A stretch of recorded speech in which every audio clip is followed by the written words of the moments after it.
अस्सलाम वालेकुम दोस्तों, मैं हूं आपका दोस्त बाबर अली और आप देख रहे हैं करंट एक्टिविटीज़। दोस्तों, आज की इस वीडियो में हम मुख्तलिफ ममालिक के नाम के पीछे क्या वजह है इसके बारे में जानेंगे। अमेरिका। दोस्तों, अमेरिका 1497 में अमेरिगो वेस्पूसी नामी शख्स ने अमेरिका में कदम रखा, उसी के नाम पर अमेरिका का नाम रखा गया।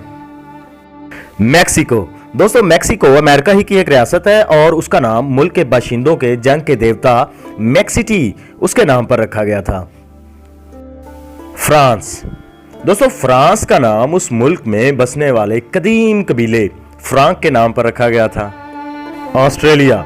ऑस्ट्रेलिया लातीनी जबान से माखूज लफ्ज है जिसके मानी जनूब के हैं और इस तरह लफ्ज पूरा ऑस्ट्रेलिया उसके लुग़वी मानी जनूबी एशिया के बनते हैं जहां पर यह वाक़ है।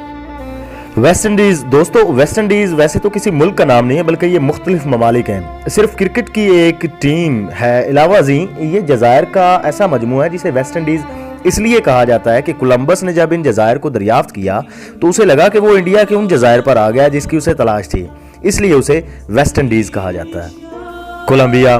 कोलंबिया भी दोस्तों अमेरिका की ही एक रियासत है जिसे कोलंबस ने दरियाफ्त किया और उसी के नाम पर इसका नाम कोलंबिया पड़ा हुआ है। तो दोस्तों, अगर आपको ये वीडियो पसंद आई है तो अपने नाम का एक दरख्त लगाएं और चैनल को सब्सक्राइब करें और लाइक और कमेंट ज़रूर कीजिएगा। शुक्रिया।